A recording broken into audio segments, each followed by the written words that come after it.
Welcome back to Riyadh. It is the Four Crowns Showdown and Fight Week continues. The stars of Saturday night will be in this ring for the live open workout, and we're here to guide you through every hook, every jab, every moment, and you're going to hear from the fighters. And to break it all down, look who I've got with me, Mr. Andy Clarke, Mr. Matthew Macklin. How are we, gents? Very well, thanks, very well. Yeah, good. Looking forward to these workouts. Are you getting more excited, Matt, as it's getting closer and closer? Are you getting excited, getting hyped up? Yeah, I think so. I think as it gets nearer to Saturday night, it does steadily increase. And I think you see that with the fighters as well. They get a little bit edgier, a little bit more intense, you know, a bit more narky. But it all builds towards what should be an absolutely fantastic show on Saturday night. How much did you used to enjoy these workouts? Sorry? How much did you used to enjoy these workouts? Or did you enjoy these workouts? Middle of your fight week, you're probably trying to make weight and you've got to put on a bit of a show. How'd you find it? Yeah, I suppose it depended on what I was weighing on that day. Yeah. How easy it was, how badly or how well I was doing the weight. You know, it is what it is. These are promotional obligations, you know, you have to do it. I don't expect we're going to see a lot of any of the fighters, you know, but hey, you never know. Some of the lighter guys, you know, I mean, the heavyweights, they don't have to make weight, they might show a bit more. Andy, just to ensure we retain the viewers, we are going to see a lot from everyone tonight, right? Well, one thing I've been thinking is that because of the time of night we're doing this will be exactly the time that some of these will be expecting to fight. So for that reason, those fighters on the schedule might do a little bit more than others. Some might actually go and train for real after this. If you were top of the bill, for example, they're expected to be in more like about midnight. But for the ones who are in the middle of the card, 9-10 o'clock at night, that might be exactly when they're on, so they might fancy doing a little bit more for that reason. Do you know what's interesting? I never know what to expect. When it was Tyson Fury and Alexander Usyk, I didn't expect anything, but we actually got, for me, what was a brilliant clip. Alexander Usyk came up to the balcony where the stream was, and he watched every second of Tyson Fury's workout. It was a great shot with the camera behind him. So you might get something, you never know. I do wonder if Beterbiev and Bivol will watch each other, or if they just don't care. You can get some mind games sometimes, can't you? Because I was talking to Dev earlier about Joshua against Klitschko at Wembley, and I'm sure you remember that one, Matt, where Klitschko just plunked a chair in the middle of the ring and got his hands wrapped for about half an hour, and basically he was just flexing, wasn't he? He was just saying, listen, you've all been waiting for me, I'm the main man here, and I'll do what I want. And sometimes you get some of that, but Usyk was great. That was a really good visual, and a little bit of mind games every now and again during workouts is always fun. Somebody's probably going to turn up. It's almost like very subtle psychological warfare, almost one-upmanship, just trying to sort of put the other guy down in his box to make him feel inferior to you in a very subtle way, like you say, making him wait that bit longer.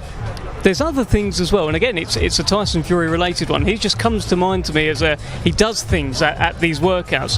Do you remember when he sang to Vladimir Klitschko? I mean, could we see Beterbiev sing to Bivol tonight? Could that be in store in about an hour's time? What do we think, gents?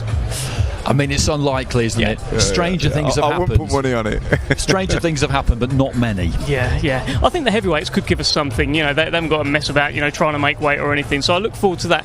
And on the heavyweights, Frazer Clarke, Fabio Wardley. Right now, a couple of days out, who's your favourite heading into that rematch, Matt? Do you know what? It's a tough one to pick. So before the first fight, I leaned to Wardley. I thought Wardley, you know, had been a little bit more experienced as a professional, younger and more athletic, hit a bit harder, and I went with him. I don't know, going into this rematch, that nose is an issue. Now he assured us last night that it isn't.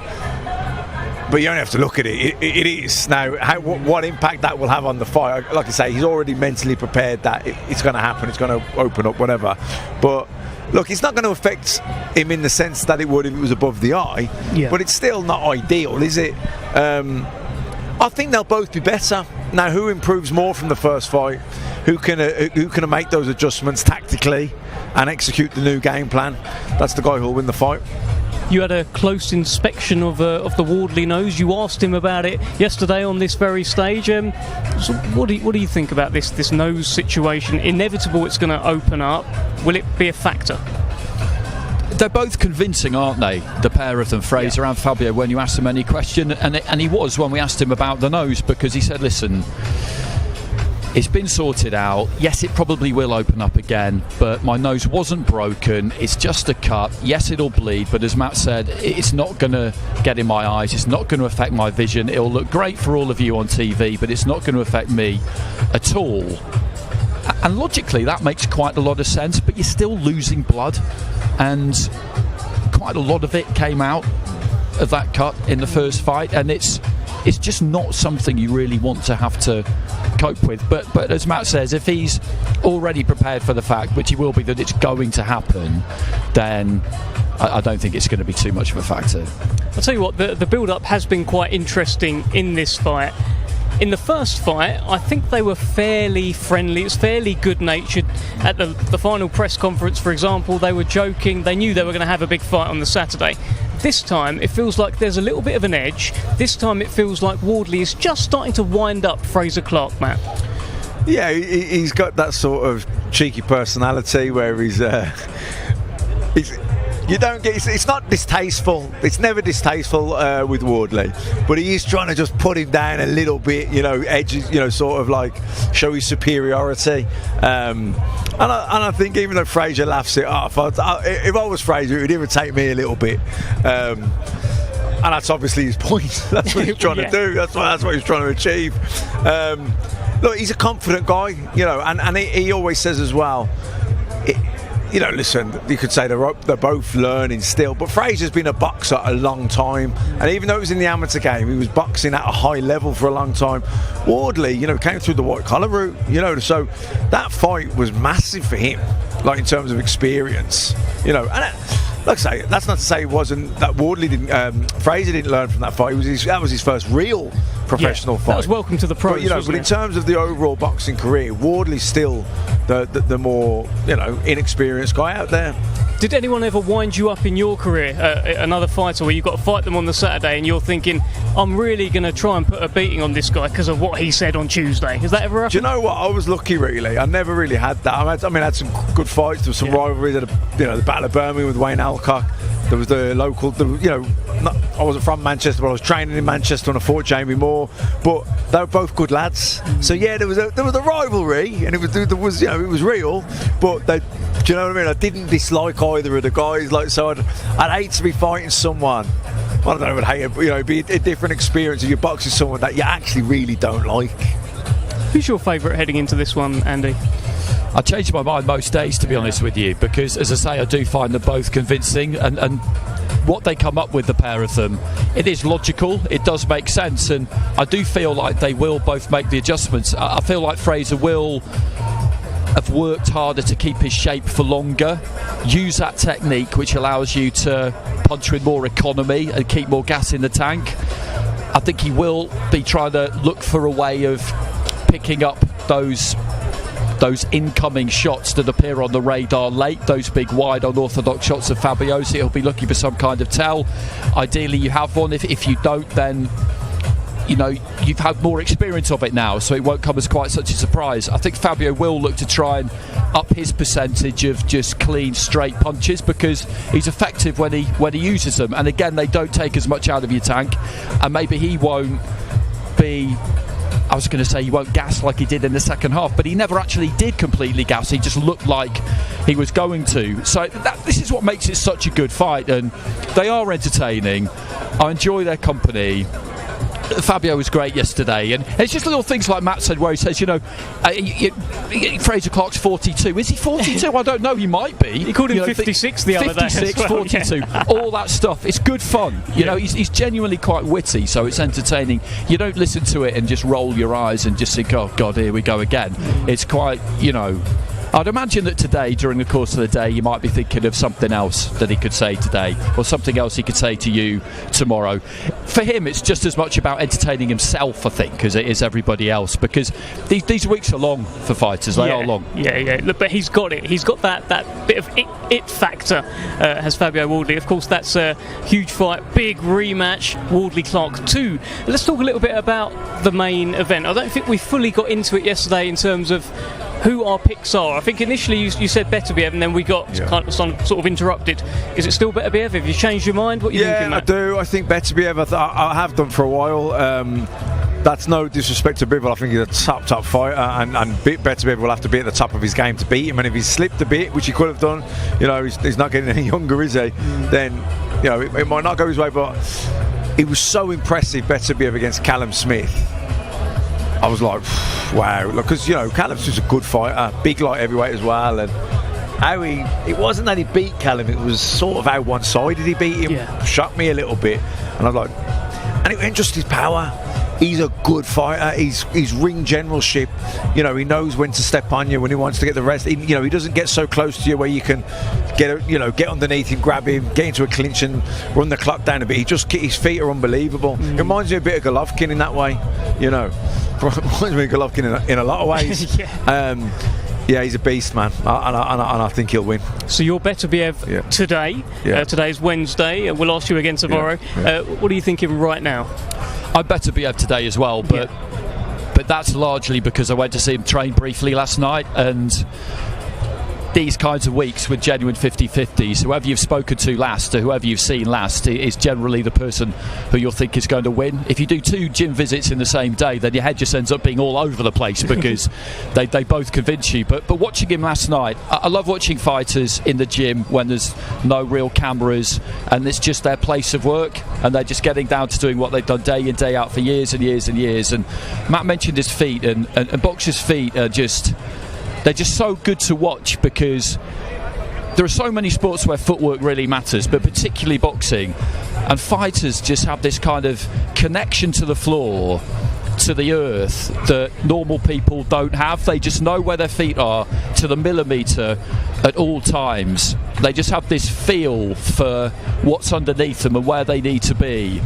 I reckon I can tell how kind of athletic somebody is or how good they are at sport by watching them walk, because athletes just have this kind of easy tread. I mean, I sound a bit unhinged saying this. I'm aware of that, but when you watch them, it's just kind of amazing. Both feet move like it's one foot. They're kind of slipping and sliding, and it's like they're being controlled by some kind of other force than just the brain. I mean, it's something else. And Beterbiev's got that. He's got that absolutely, because they're always right underneath him where he needs them.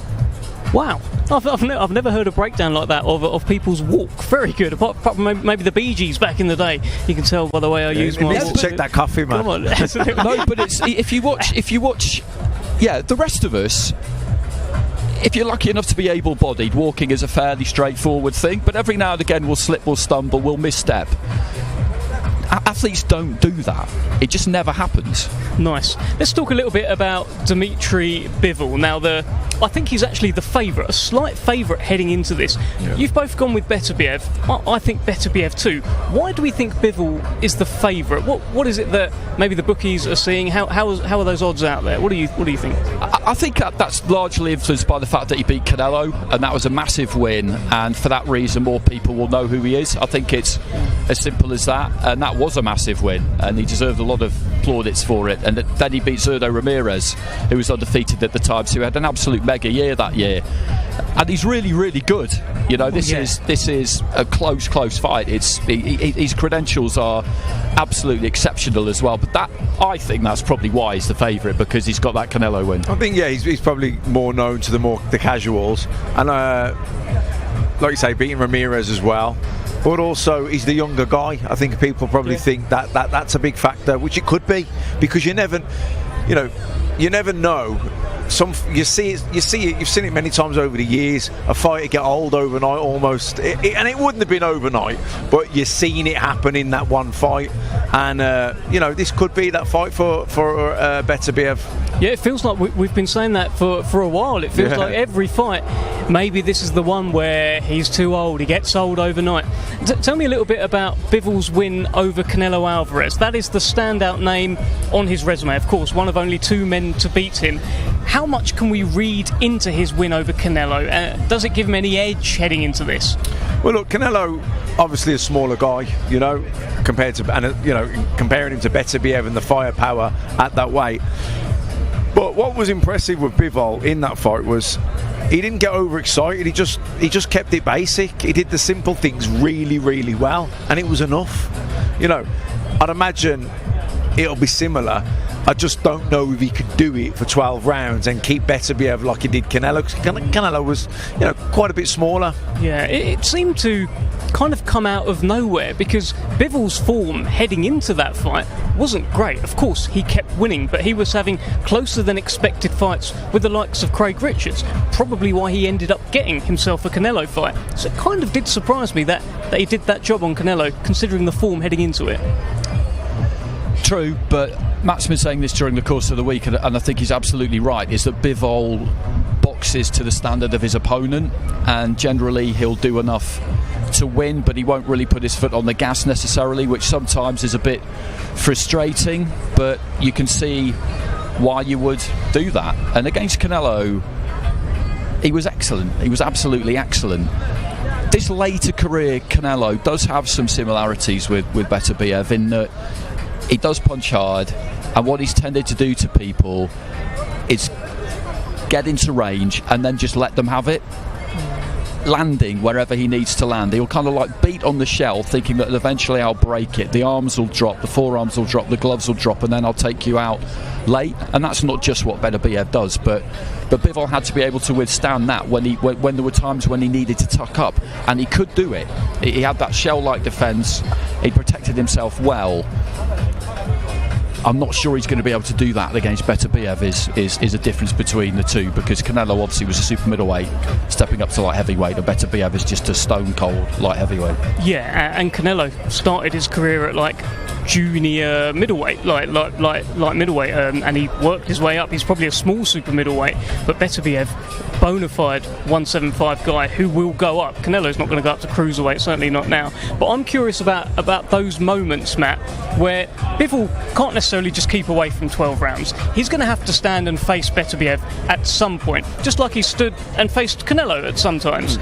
What's going to happen in those moments? They are the moments, right? Yeah, that's the key, isn't it? Look, he's going to have to get his respect. He can't just have Beterbiev walking all over him. So I'd imagine that'll be in combinations rather than hard single shots. Well, let's head over to Thomas Treiber.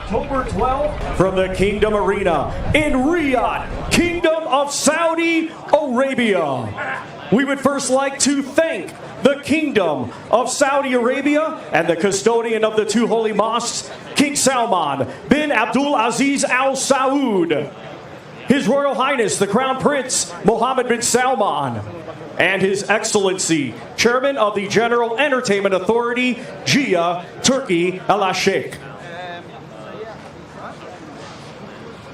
This great event is being brought to you by Riyadh Season and the General Entertainment Authority, GIA, with Frank Warren for Queensberry Promotions, Bob Arum for Top Rank Incorporated, Eddie Hearn for Matchroom Boxing, Gold Star Promotions, Boxer, World of Boxing, and Stella.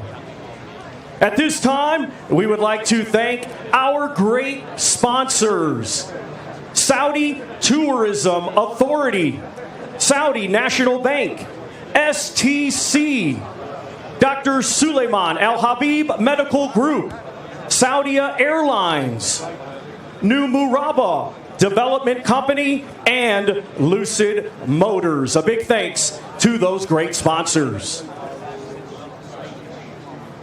This great event will be shown in the UK and worldwide on DAZN, in the UK on TNT Sports Box Office and Sky Sports Box Office, and in the United States, the main event exclusively shown on ESPN+.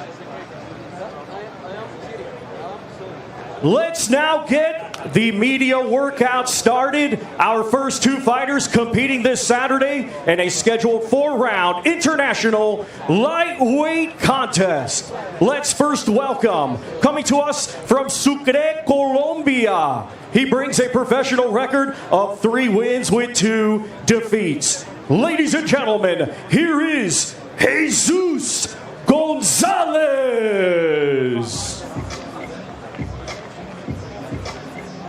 Well, Jesus Gonzalez will kick off the open workout this evening. Glorious night here in Riyadh. And this cube that we are in is quite the setting. We're right next to the Kingdom Arena, where on Saturday night, two of the coldest characters in all of boxing will go to war. Artur Beterbiev, Dmitry Bivol, the main event on Saturday night. Two unbeaten light heavyweight world champions in a 4-crown showdown.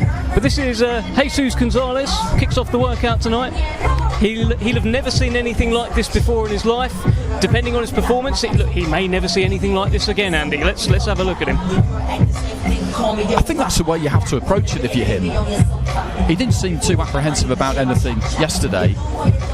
It's easy not to be nervous early in the week, but he's got an idea of the scale of everything. I think it'll help characters like him that everything's in the same place, so you just get used to this space, basically, don't you? It takes the same amount of time to get here, roughly speaking, from the hotel every night. It allows you to establish a little bit of a rhythm and a routine. The arena's not that far away, and I think you can go and have a look at that pretty much whenever you like if you're a fighter or one of the teams, so you can familiarise yourself with things. But yeah, he has to think maybe this won't happen to him again, and he needs to make absolutely the most of it. What you absolutely don't want in these situations, if you're any of them, but particularly him, is just don't freeze. Yeah. Don't leave this with any regrets. Win, lose, draw. Just walk away thinking, I was given an opportunity there, and I took it. Listen, if he does take it, I mean, he wants to be able to tell his children, his grandchildren years from now, remember that big fight? Yeah, I was on the undercard. If he doesn't put on a bit of a show, maybe he won't tell them. He doesn't want to look back embarrassed. But a good nod there, Andy, to the logistics of how close everything is, how everything's worked out here. It has been brilliant. It's been very, very helpful, the teams here. Good to be a part of. He's putting the gloves on now, Jesus Gonzalez. I think he's going to give us a little bit.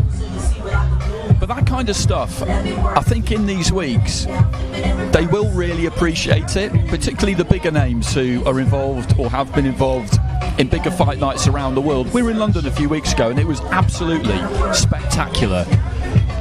But we were dotted around the city as to where we went. We were in Leicester Square, which is bang in central London. Not the easiest place to get to if you're going to come by car. And everybody has to come by car. They can't get on public transport, although it would be a lot quicker.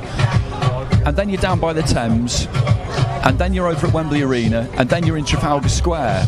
The logistics of that week would have been a lot more complicated, and people would have taken a lot longer to get to things and to get back from things, and wouldn't really have known how long any of that was going to take. And that can take it out of you. Just sitting around spending time in a car when you'd rather be in your room, it can be quite tiring. You talk to fighters about that, and back in the day people would play tricks. I remember talking to Carl Froch about his fight against Jermaine Taylor, and all the fight week stuff was in New York, and they didn't really know he was going to be in New York, so they were up by the venue, which was quite a long way out of New York, and every day they were travelling into New York and back out of New York. And of course Jermaine Taylor knew, so he didn't have any of that to put up with. It can get you, but here there's none of that. It's all close by. And you mentioned about Wembley Stadium. Yeah, I think stuff was dotted around all over the place, but my goodness, it was worth it. Some of the imagery, I'll never forget Trafalgar Square. Unbelievable week. That was Riyadh season in the UK. Riyadh season goes again on Saturday night. We begin again. I can't believe it's been 1 year, Andy. 1 year since we were out here for Tyson Fury against Francis Ngannou, where it all began. Boxing's relationship with Riyadh season. And it's just been knockout event after knockout event after knockout event. It has been. I remember it really, really well, because you sent me a WhatsApp saying, can you come to Saudi Arabia next week? And when I picked it up, I was in hospital because my wife was still in, because she'd given birth to our baby daughter the day before versus via emergency cesarean. So I had to wander back into the room and just say, can I go to Saudi Arabia next week, basically? And she said yes. And from then onwards, it's just been... What a ride. I mean, it's not looking like it's going to be over any time soon. It has been really spectacular. I feel like they're just getting started, because it just seemed to be getting better and better. And thankfully, yes, Mrs. Clarke said yes, and we got you out here. She's a business-minded woman, yeah, though. Very much so. Very much so. Just had a look at Jesus Gonzalez there, Matt. What did you make of his workout? Yeah, he's just done a little shakeout, but what an opportunity for a young fighter to box on a card like this. Well, let's hear from him. I mean, Jesus, you are fighting on the undercard of one of the biggest fights we've seen. I mean, what about all of this? How did you find that? Bueno, que vas a pelear en uno de los eventos más importantes del mundo, sino de la historia. Mira qué ambiente tenemos aquí. ¿Cómo te sientes? Me siento feliz. La verdad, Dios me los bendiga a todos ustedes por asistir, por recibirme muy bien, porque la verdad hasta el momento he recibido una cálida bienvenida por parte de este país. Muy hermoso. So he's over the moon. He's really very happy. He thank you all because everybody is treating him very, very nice. And Saudi Arabia, all the people here is very nice to us. So thank you, Saudi Arabia, as well. Thank you very much, Jesus. Thank you.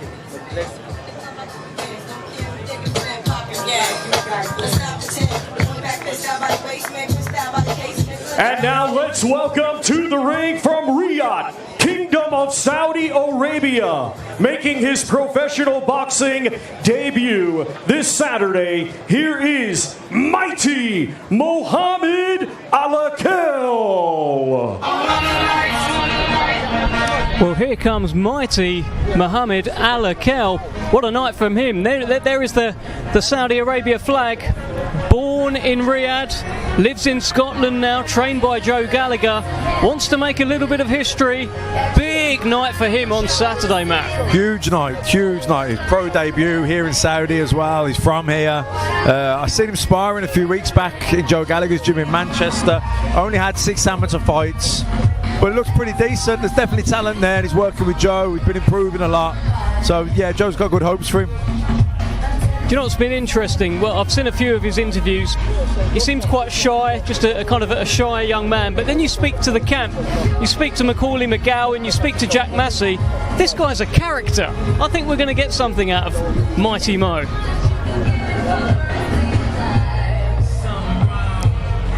He certainly sounds like it from what Joe Gallagher was saying about him. And right at the end of that chat, actually, true to form, as if to illustrate the point, he came over and said to Joe, didn't he, I can't get the lights to work in my room. Yeah. And Joe just said, he kind of rolled his eyes and said, it's the master switch. Yeah. I'll show you when we get back. So, athletes aren't always the most logical, particularly when you get closer and closer to a fight, but he's living in Manchester, he's studying mechanical engineering, I think, isn't he? So smart guy. That's a big move to make, isn't it? 100%, and hopefully he did find the master switch. I'd imagine the lights are on in mighty Mohammed Alakel's room, and I'm sure he'll be looking to switch off the lights of Jesus Gonzalez on Saturday night and start his career off with a knockout. Wouldn't that be good, Andy? You see, this is why you get the big gigs, Dev. It's lines like that. It's lines like that. But look at that. That's a great overhead shot, isn't it? That amazing. blazing square of blue. And this is an incredible stage to make your pro debut on. And it'll be interesting to see how he responds to it, because it is a nerve-wracking affair. But one thing you know is that if you get taken on by Joe Gallagher, then he has to believe that you're as serious about this and as ambitious about this as he is, and he's very ambitious and serious about things. Listen, Joe Gallagher would not be wasting his time if he didn't think Mohammed had something, definitely. Now, he knows it's a longer, slower project because he only had 6 amateur fights, but he's going to learn as a professional. And certainly with the backing of Riyadh season, if he becomes a favourite here, this is a great place to become a favourite. Oh, big time. You know, he'll have the crowd behind him on Saturday night, one of their own, and he will have a massive cheer when he gets into the ring. Absolutely, looking forward to it. We were down, well, just round the corner actually, at the Mike Tyson gym this afternoon, and we were chatting to the coaches down there, who are now Bobby Rimmer and Brian Rose. Brian Rose, former British champion, Bobby Rimmer, long-time trainer. And they're kind of responsible, not just them, but they're a coaching team responsible for bringing through Saudi fighters, because that's what they want. They don't just want these nights to be populated by overseas fighters. They want to bring through home fighters, and it will take a while, but that system, and they were detailing it, the way things are going to be run and are run currently, that system is already in place. Because what you want is a local hero. Local heroes, you want as many as you possibly can, because to get people into sport, it's that, isn't it? You need to be able to point at someone, relate to them, and just think, okay, if they can do it, then so can I. And it gives people a reason to really just get behind the fighters. And the fact that there is that kind of local backing, there is that interest in raising the profile of boxing in Saudi Arabia, that interest in nurturing, bringing along talent here, is great news for the rest of the world, because it shows that Saudi Arabia isn't just here for a good time, it's here for a long time in the sport of boxing. Yeah, we were in Mike Tyson gym earlier, and they're investing on the grassroots, the young kids coming through. So yeah, this isn't just all singing, all dancing, millions, big shows. They are reinvesting to bring their own talent through.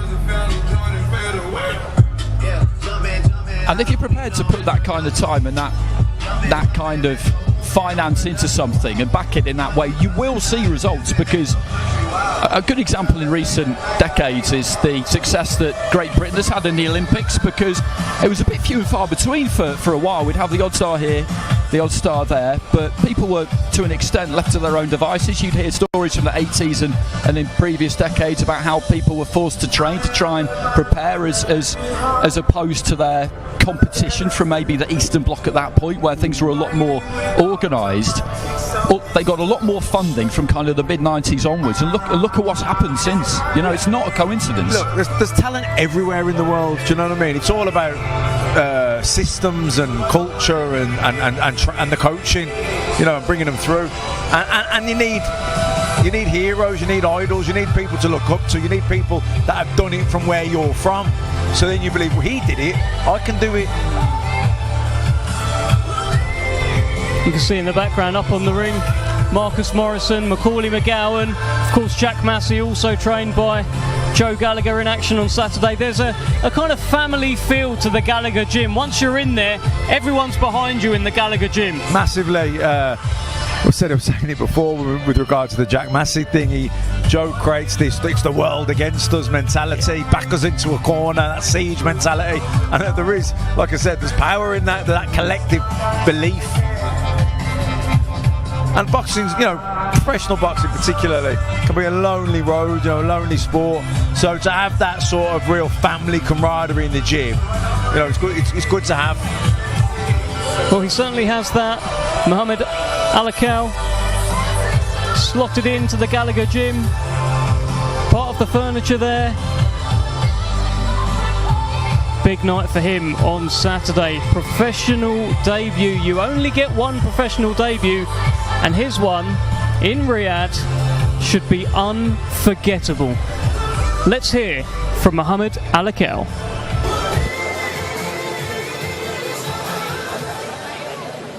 Mohammed, this must be a really, really crazy experience for you, obviously walking out with the flag on your back. I mean, how did you feel during that? Yes, I'm very honoured to be part of this big event. It's only 3 days away, and all the talking is done. Now it's time to perform.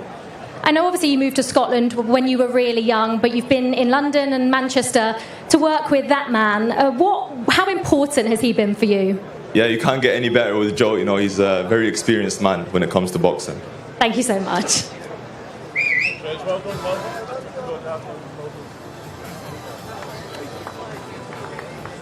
Ladies and gentlemen, our next two fighters to the ring competing this Saturday in a scheduled 10-round contest. It will be for the IBF International Light Heavyweight Championship. Let's first welcome the challenger. Coming to us from Sheffield, England, he brings a professional record consisting of 23 wins, 6 defeats, with 10 wins coming by way of knockout. He is the former Commonwealth champion. Here is Liam Cannonball Cameron. Well, I'll tell you what, Liam Cameron, a couple of years ago, would probably never have thought something like this was possible. This was a man in the depths of despair. He's changed his life around. He's here in a huge fight on a huge show on Saturday. What a time to be Liam Cameron.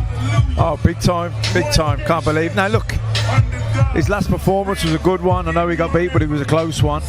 So he took a lot of belief and a lot of confidence from that. You know, and he'll look at Ben Whitaker and he's well aware of the potential and the talent, but he'll be thinking, yeah, but mate, this is the pros. You know, I'm a lot more experienced and seasoned and proven than you, and it ain't your time yet. That's what he'll be thinking. And he has got that, Andy. He's got that seasoning, and it's not just a case of just professional stuff. He did well in the amateurs a few years ago now, but this is a good fighter. Yeah, he is a good fighter. He was a Commonwealth champion at middleweight. He had that spell out with the ban for recreational drug use, and it was very, very difficult for him, but he's managed to come back, and that was a good performance against Lyndon Arthur, and he's going in there to win. He's going in there to give Whitaker a very, very serious test, and what he'll be thinking to himself is, this guy has got a high level of technical skill. We can all see that. He won an Olympic silver medalist. I'm not worried about that. I'm not looking to try and test that out and match him on that. I want to test his minerals. Has he got them to go with it? Because if he hasn't, then I will be able to find that out, and he's bang in trouble. Now, that's the way he's approaching this, Liam Cameron. And if he gets to the end of the fight and he's given Whitaker that acid test and Whitaker manages to pass it, he'll think to himself, all right, fair enough, you're the real thing, no shame in losing to you. It's about dragging Whitaker into a fight, isn't it? Making him uncomfortable, because so far in his career, give or take a headbutt from an opponent here and there, Whitaker's had it all his own way, Matt. Completely. He's been far too good for everyone who's boxed. There's been a couple of guys who have talked themselves up saying they're going to give it a go, but actually when it's come down to it, they've just survived. They've tried to ambush him and get lucky maybe once around, but ultimately they were in survival. They didn't really believe they could win. I do believe that Liam Cameron thinks he can beat Whitaker. He thinks that they bitten off more than they can chew early doors. He probably knows that Whitaker's going to go on and have a better career, that he's more talented, he's got better potential, etc. But I think he feels that they've probably made this move a little bit too quick. Yeah, just mistimed it. See Dalton Smith there, of course, all train in Sheffield together. Another gym where there's that family feel. And interestingly, Liam Cameron said he sees Ben Whitaker as a bit of a Prince Nassim Hamid wannabe. He says he's seen tons of them over the years come and go in Sheffield, and he just thinks he's another one of them. Yeah, and he won't have the fear factor that people would have had with Naz, because Naz had dynamite in both hands, and as good as Ben Whitaker is, he's not a concussive banger, you know what I mean? So, yeah, he can make you look stupid, frustrate you, make you miss, make you pay, that type of thing, but he won't have the same fear factor as what, say, some of the opponents that Naz fought would have had. Well, it's interesting, that has been a recent kind of criticism of Ben Whitaker. People are talking about his power. Maybe he hasn't necessarily got the pop to make it to the very top of the light heavyweight division. If he does a job on Liam Cameron, you can put all of those arguments to bed, right, Andy? Yeah, you can, and I feel like Whitaker does have enough power. I feel like he probably does need to just slow his feet down slightly, hold them for another split second before he lets his hands go. But we saw him in the gym. He is tall and he's lean and he's got that sinewy kind of whipcord snap and strength about him, Whitaker. I don't really have too much worries about his punch power, but he does need to just set his feet a little bit more, maybe. Well, you're looking at the Cannonball. Liam Cameron, big fight for him on Saturday night on the grandest stage of them all. In the light heavyweight division, of course, the main event, Beterbiev against Bivol. And now let's welcome to the ring the defending champion from Darlaston, Staffordshire, England. He was a 2020 Olympic silver medalist, and now as a professional, undefeated with 8 wins. 5 of his 8 wins coming by way of knockout. He is the reigning and defending IBF International Light Heavyweight Champion, Ben the Surgeon Whitaker.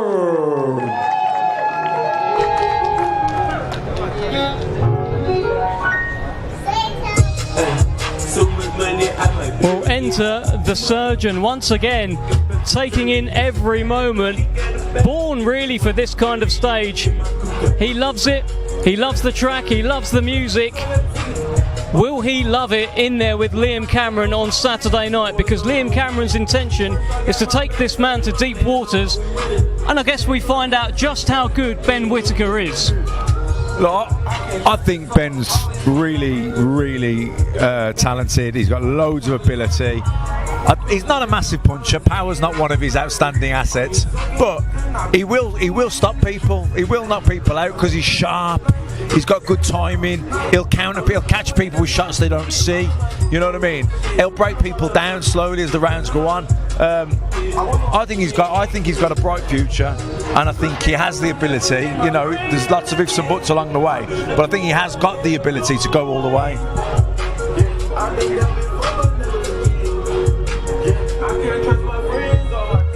Well, he's certainly entertaining, is Ben Whitaker.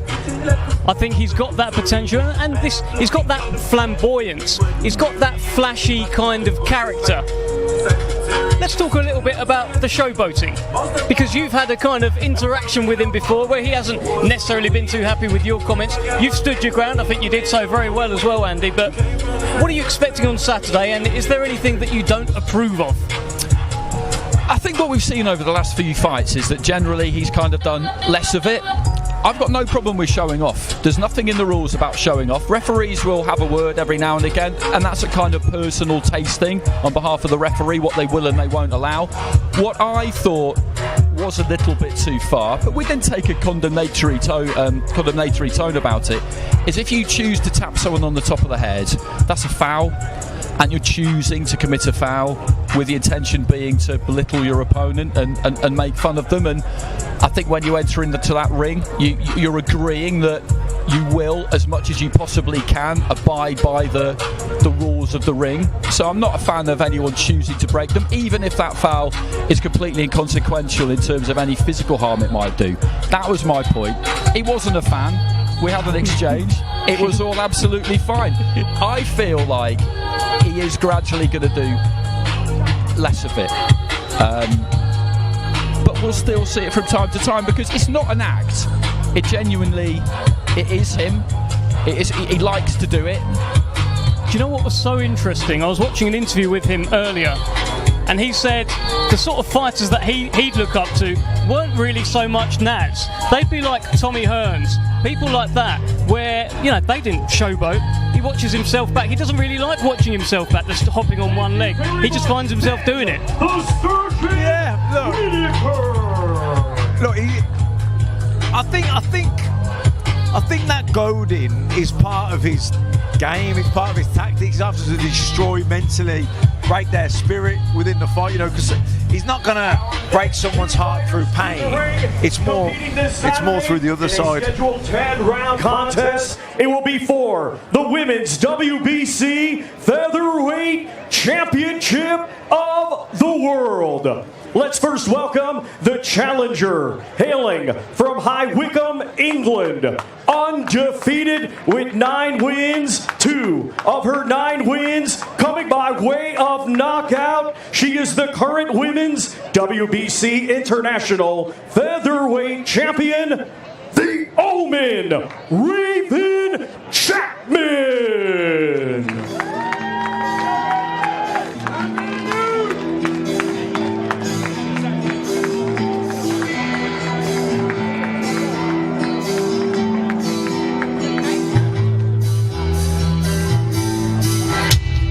Big fan of the song choice from the Omen, Raven Chapman. Bit of Metallica, come on. Yeah, she had a bit of Paint It Black yesterday. She's choosing some proper tunes, isn't she? Well, that's quite the trio, isn't it? Eddie Hearn, Frank Warren and Teddy Atlas down at ringside. And of course this is Queensberry against Matchroom. Chapman, a Queensberry fighter, Sky Nicholson, a Matchroom fighter. Matchroom need a win. You know, you won't mind me mentioning it. It was 5-0 in the 5 versus 5 that Daniel Dubois did what he did at Wembley. So, you know, she's looking, Chapman, to keep that run going. She's been learning the drums, hasn't she, I think, in recent times. And when she was injured, when she had the shoulder injury, I think her boyfriend bought her a drum kit. That's a dangerous thing to do with an athlete. Just give them something else to obsess about that makes loads of noise. I would never have done that if I was him. It's certainly a Queensberry versus Matchroom. It's a Of course, the 5 versus 5 in June, part of Riyadh season. A clean sweep for Queensberry that night, 5-0. And I think Daniel Dubois' win over Anthony Joshua was probably worth about 400 points. This will be interesting on Saturday because Sky Nicholson is the favourite against Raven. Sky Nicholson is making the second defence of her world title. Do you make her the favourite, Matt? I think she is the favourite. But I wouldn't sleep on Chapman. You know, I think she's, like I say, a live underdog, absolutely. I know she believes 1,000,000% she's going to beat Sky Nicholson. She thinks Sky Nicholson's overrated, overhyped, and she's going to come a cropper. That's what she told us. Well, one thing's for sure, we will find out. Stylistically, this is just an absolutely perfect fight. The pure boxer, the slick mover in Sky Nicholson against non-stop pressure from Raven Chapman, who will not be deterred by anything Sky lands on her, who will just be trying to hunt her down for 10 rounds or however long the fight lasts. So she's doing some work southpaw here, just switching between the stances, and this is what you often see at open workouts. We talked about it earlier on. Maybe she'll do that on Saturday, maybe she won't, but it's something she might put in Nicholson's mind. Maybe Nicholson will come out and box orthodox here. That's the kind of thing we might see. I was thinking today though, and a friend of mine pointed this out to me, we had an absolutely great fight at the weekend between a kind of a slickster, if you like, in Henry Turner against a more rugged fighter in Jack Rafferty. Henry Turner being an eye-box fighter as well, like Nicholson is. And Rafferty got to him late and got the stoppage. Now, you're not going to look at what's happened in another fight and let it affect your own tactics, but that's something that's happened to eye-box over the last few days, and they've got a kind of similar contest on their hands here. It's a very interesting point, that element of the boxer against the pressure, essentially, and Jack Rafferty was great that night against Henry Turner. Henry Turner will certainly come again, the much younger man in that fight. But Sky Nicholson would have seen that, would have felt that in the gym.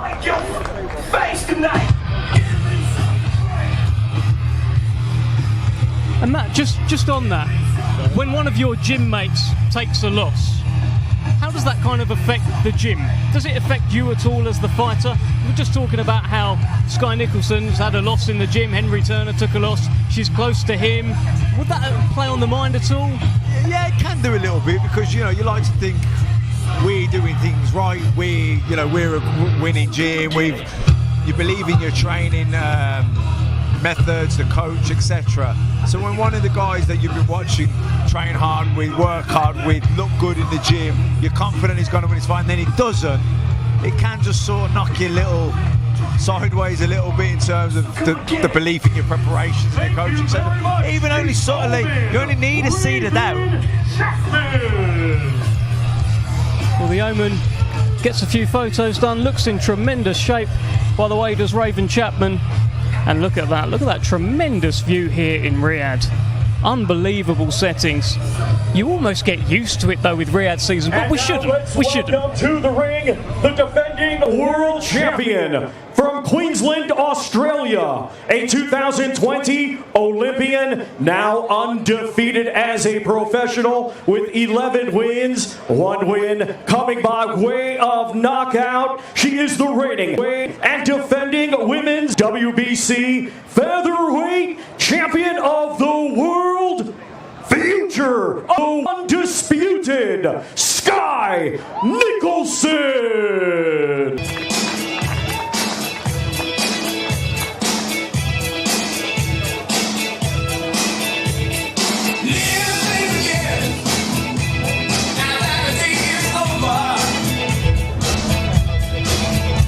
Well, Sky Nicholson has not stopped smiling all week. She says it's not her first rodeo.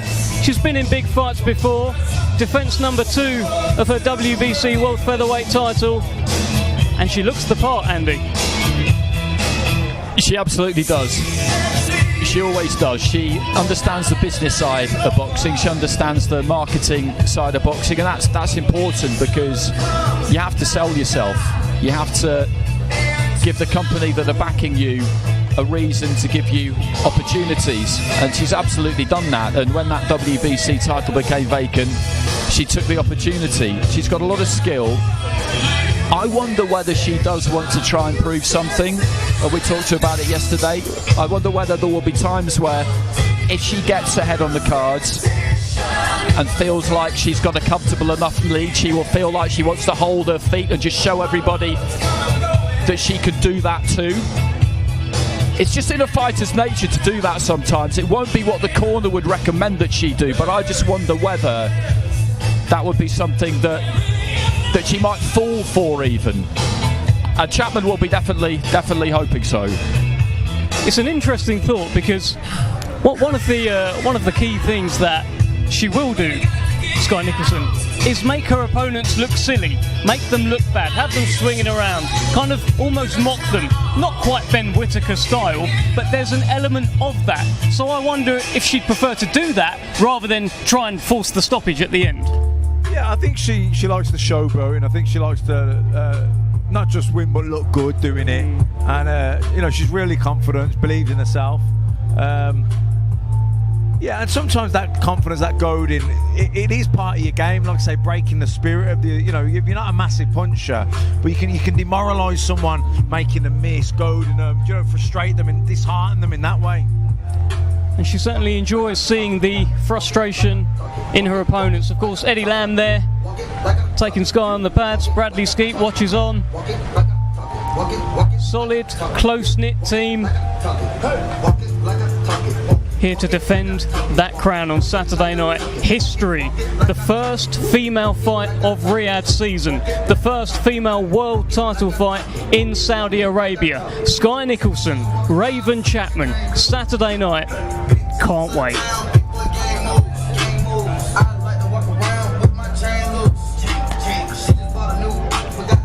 And she does use that lead hand really well. She's not thrown too many jabs here, punching a little bit more in combination than you typically see her during a fight, but she's quite tall for the weight and she's got long arms, and she plants that jab up from low and gets real extension and snap on it, and fighters have found it very difficult to get past it, and she's nice and loose with it, so it doesn't really take anything out of her. She throws it a lot. Chapman has got to find a way past that jab. If she can't, then she'll lose. If she can and get onto the inside and bring it to Nicholson up close, then we'll find out whether she can cope with that. There's no evidence to suggest that she can't. She just hasn't had to yet. But that, to be honest, as neutrals, we are neutrals, you're not obviously, that is what we want to see. We want to see Chapman get past that jab mat and then see what Nicholson's got up close. She can't stand the outside. She'll get her head boxed off.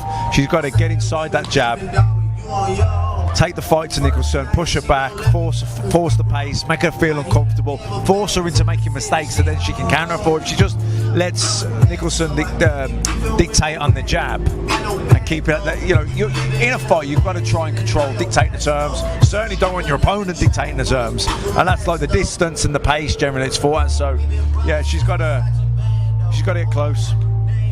Well, she's certainly enjoying herself here tonight on a glorious evening in Riyadh, of course. Decorated amateur as well, Sky Nicholson, Commonwealth Games gold medalist, Olympian as well. She's got the credentials. She talks about wanting to be the best female fighter of all time. If she keeps winning, keeps adding names to the resume, hey, maybe she can get there. She certainly believes she can. She definitely believes she can. I believe her confidence. Raven Chapman doesn't believe her confidence. She's seen her more than me, but I believe the confidence. And I tell you what, those two have done a decent amount in there as well, haven't they? Chapman and Nicholson. They've taken to the stage. They've really enjoyed it. They've given it a good workout. They're obviously bang on with the weight. Preparation is going absolutely how they would want it to go, which is why they've been able to do that. To the ring, competing this Saturday in a scheduled 12-round contest. It will be for the vacant IBO Middleweight Championship of the World. Let's first welcome from Białystok, Poland. His professional record consists of 25 wins, 2 defeats, 2 draws, with 8 wins coming by way of knockout. He is the former world title challenger, Kamil Szeremeta.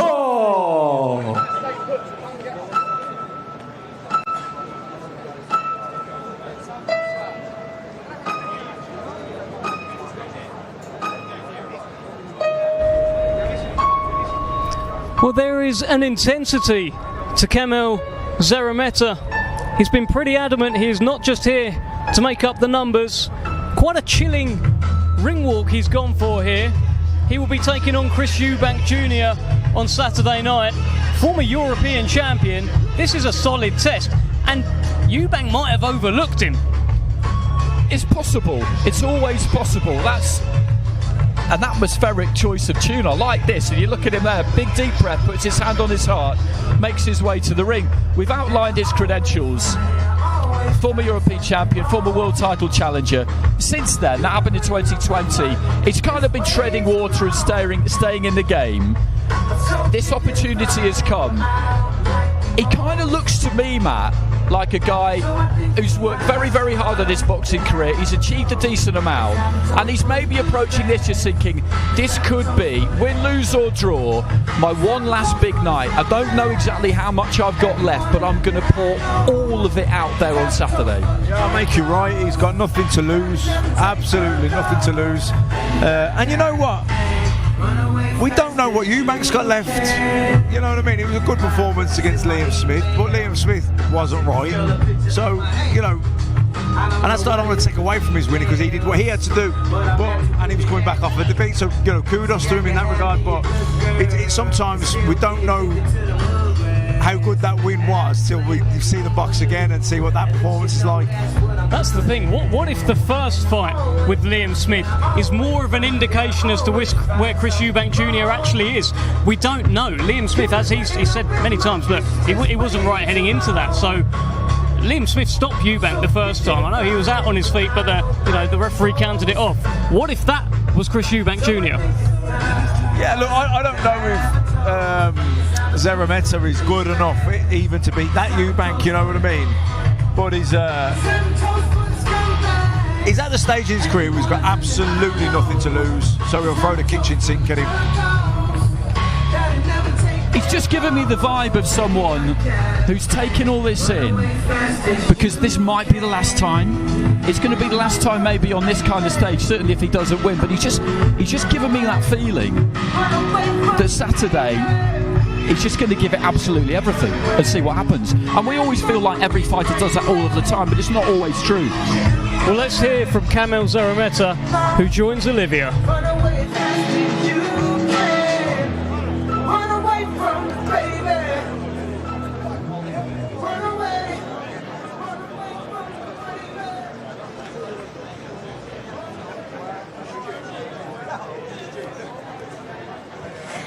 Kamil, did you enjoy that? Czy podobało Ci się? Wszystko mi się tutaj podoba. I like it, everything in here. Your last fight ended in a draw. What did you learn about yourself from that fight? Czego się nauczyłeś o sobie do tej walki? Tego, żeby nigdy się nie poddawać i walczyć do samego końca. Never give up and fight till the end. How much of Chris Eubank Jr. have you watched in preparation for this fight? Ile oglądałeś Chrisa Eubanka Juniora? Wszystkiego, 5 ostatnich jego walk na tym się wzorowałem. I watched his five last his fights. And are you going to stay to watch him in his open workout today? Czy zostajesz, żeby go oglądać tutaj na treningu? Nie, podczas przygotowań za dużo się naoglądałem i skupiam się bardziej na sobie. No, I have enough and I am focused on myself. Thank you so much. Thank you.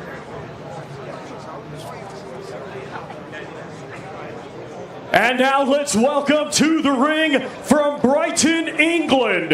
His professional record, 33 wins, 3 defeats, with 24 of his 33 wins coming by way of knockout. He is the former British champion and former IBO super middleweight world champion, Chris Eubank Jr. Well, here comes Chris Eubank Jr., one of the most talked about characters in boxing, making his Riyadh season debut, and delighted to be joined in commentary by maybe one of the greatest coaches of all time, certainly one of boxing's best minds, Teddy Atlas. How are you? Good, how are you? Very, very good. Well, what do you make of Chris Eubank Jr.? Have you followed much of his career? Yeah, no, he's had his he's at his development moments, you know, and I think they're still in front of him. I believe he's still developing, you know, and he's a guy that obviously is fairly versatile. You know, he can fight with you. He can also use his legs, use the ring. I like versatility. I like options. You know, it's always good to have options. If I have a car and it's a convertible, I can take the roof. I like that. I need the roof on. I keep it on. I can take it off. I like the opportunity to change up a little bit. And obviously he's a natural promoter too, like his father. I think that's probably where he learned it. He's got that showmanship. Andy, great to have Teddy Atlas with us tonight. Yeah, absolutely. Me and Matt spoke to you a year or so ago, Teddy. You were very generous with your time. You helped me out with the book I did last year, which was absolutely great. Good luck with that. No, it was an absolute pleasure to talk to you about it. With regard to Eubank, he does seem to go through trainers. He's had quite a lot of trainers. You've trained all sorts of different fighters. Is that a problem? What does that kind of tell you about him? Well, that's why I said that at first glance when you asked me the question, that he's still a work in progress. Because that kind of speaks to what I'm saying, that he's still searching. Because, you know, if you were settled in where you were and where you were going, I don't think you'd be looking for other guys.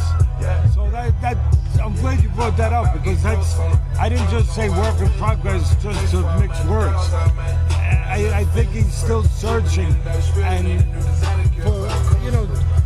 for whatever it is that he thinks he needs to complete him as a fighter. And obviously he thinks that he needs to go to other guys to do it. There's two sides to that. There's an inconsistency where, you know, you're trying to learn one thing, and then all of a sudden you got somebody else teaching you something else. You don't have that consistency. But if you can learn more knowledge from somebody else, you know, then obviously there's that argument. But for me, the most important thing for a fighter, to your point, is to have an identity. And if you go from trainer to trainer, it's kind of hard to get an identity. You know, and when I say identity, a lot of people might say, what do you mean, Teddy, identity? He knows what his name is. He knows what his social security. You guys use social security numbers over here? I don't know if you do. But he knows all that. But I mean an identity when you get in that ring. That not 1 minute you're not Joe Frazier, next minute you're Muhammad Ali. You know, that you feel secure about what it is you're trying. Am I trying to control range? Am I trying to move forward? You know, am I trying to get angles? You know, what is my identity? And that's a real interesting point. When you go through that many trainers, it's kind of hard to mold into knowing who you are as an identity, and that can take a little longer. And obviously, all that matters is you get to where you want to go, and you develop in the way you want to develop. But it definitely can stagnate things when you're going from one guy to another. Teddy, while we've got you, I think we've got maybe one or two more questions. I have to ask you about the main event. It's an incredible fight, and you've gone up against Artur Beterbiev before. Difficult fight for Bivol. What do you make of it all on Saturday night? Anytime you get in there with Beterbiev, it's difficult. The guy's a nightmare. The guy's a boogeyman, you know, in a real way. Listen, the worst thing you can think about Beterbiev, make the mistake of thinking that he's just a good puncher. He's much more than that. I mean, look, Bivol's the more polished guy, right? Without taking all day to explain it. He's more polished. He controls range. He's got quick hands. He puts punches together. You know, he can fight with you. Can keep you at the end of his jab. You know, and touch up. He can get angles. He can create traps. He can do all those things. The other guy's a seek and destroy guy. But it's almost not fair to say what I just said, that he's a seek and destroy guy, because he does it with a hard jab. He gives you a little feint. He keeps you off balance. He does a little move that I don't think anyone knows. If he notices your feet on set, pop, he'll jump in with a jab. Now, I wouldn't advise any of you in the ring to jump in with a jab, because you get caught on your way in. But he's smart. He sees the guy's feet are going out, and he says, oh, it's safe. Pop. And this way he closes the gap fast. And people wonder, how'd he get on me so fast? That's how he got on you. So he does little subtle things that's more than just, and I'm not being in any way disparaging to a man I respect as much as anyone, but he's more than a caveman who just brings a club. He's a lot more than that. And but he's also going to have, I think the burden's going to be on him to close the gaps a little bit, where Bivol can be very comfortable owning the outside. I think that Beterbiev at some point, Beterbiev is going to have to close the gaps. And you guys have heard what I said in the past. When you try to close the gap on a guy that's a good counterpuncher, that knows what he's doing, knows how to control range, knows how to, you come in 6 inches, he goes back 9, keeps a little bit of a gap. It's like going through a bad neighborhood. You could get mugged. Absolutely incredible breakdown. I expected nothing less. Thank you so much, Teddy Atlas, for joining us. My pleasure, guys. Thank you so much. We'll have you again anytime. I'll grab that from you. Thank you, sir. Teddy Atlas. Unbelievable. I'll tell you, Andy, I used to play Fight Night on the PlayStation. Obviously, I'm going to be playing Undisputed now, which is out. But he was the commentator on Fight Night, and he was just so great. So many great analogies. The way he breaks down a fight, the way he commentates. Remember Tim Bradley, We Are Firemen, all of that. What a character. He is. It's an absolute pleasure to talk to him. He's always just intoxicating company, to be honest, and that was so interesting to listen to. And Matt, one thing that Teddy was picking up there is that Eubank going through trainers the way that he does, it suggests to Teddy that he's still searching for an identity, and that is an interesting point with him, isn't it? Because we felt like we kind of knew what he was earlier in his career, high octane, high punch output, that kind of a fighter. Then he went to Roy Jones and he kind of changed, and Roy tried to get him boxing like Roy, which and it's the ultimate compliment to Roy Jones Jr. Hardly anybody can do that. And then he's with Brian McIntyre, and now he's with Jonathan Banks. I mean, does he know what he is as a fighter, do you think? No. What Teddy's saying is he's getting caught between styles, because he's not sticking with one trainer long enough to solidify and cement that style. Yeah, you're learning bits during the training camp, however many weeks you got together, you have a fight. But then you're with the next fight, you're with a new trainer. So all the things that you worked on and your improvements and adjustments you made, it's kind of like out the window. And then you're doing new things again. So you never really nail your style. Well, let's hear from the man who's been referred to for a few years as the bad guy. Chris Eubank Jr. will shortly join Olivia for an interview. Did the entire workout in native dress here. I'm sure the locals will have taken to that. Nice to see him with the new trainer there in Jonathan Banks. I'm just making sure everything looks meticulous before he gets on camera for this interview with Olivia. He is a character, but it's the first fight in around a year for Chris Eubank Jr. And the question is, this version of Chris Eubank Jr., what is he like? Let's find out. Chris, I mean, I don't think many people were expecting you to come out in this. Explain your thinking behind it and why you decided to come out like that. Listen, this is the traditional outfit of the Saudis. This is called a throbe. And it's a privilege to be here, and I'm respecting the community and the culture. And it's actually a perfect way to get an extra sweat out in this heat. I got to cut these extra few pounds at the end of this camp, so here we are. I mean, you look like you were enjoying yourself there. You look like you worked hard, but you were dancing away to the camera as well. I look incredible in this outfit. In fact, I might just wear this for the rest of the trip. I think you should. It looks good on you. This fight week, you said you've been enjoying yourself in your 13 months out, but how important and how big has this fight camp been for you building up to this fight? Listen, every fight camp is important. Every fight camp is tough, and this has been no different. I've trained hard for a long time for this fight. It took extra time to get back into the swing of things because I've been off for a year, but I'm here. I'm fully focused. I'm fit. I'm a couple of pounds off weight right now, so we're ready to go. And obviously after that Liam Smith rematch that you won, you've since changed trainers. What was the thinking behind that? I like Jonathan Banks' philosophy, his mindset, and his teachings. I agree with the things that he says and the things that he does in training. He also trained Triple G for this exact same opponent, so he's got the ingredients and the know-how to beat this man. So, yeah, it's a perfect setup. Perfect. Thank you so much. Okay, thank you. Well, that was Chris Eubank Jr. He's a big character, as is this man here. Ezra Taylor, how are you? I'm good, man. I'm good. I'm soaking up the whole Saudi experience, you know. It's amazing to be here. It's amazing to be right here as well, joined by yourself and the two men to the right. But yes, it's good, you know, being able to see around the world champions as well, you know, Bivol Fabio and, you know, other people like Ben Whitaker. See my boy Frazer Clarke go in there and hopefully do his thing on Saturday as well. Coming by way of knockout, he is the current EBU, European and Commonwealth Cruiserweight Champion, Jack One Smack Massey. Well, here comes Jack Massey, who gets a big opportunity. He answered the phone. He said yes to this fight with Jai Opetaia. It's a big one, and he has come with all the confidence in the world. Jack Massey was asked yesterday, do you think that you can give Jai Opetaia problems? He said yes, and I can beat him. He believes it, Andy. He has to believe it, otherwise there's no real point in being here.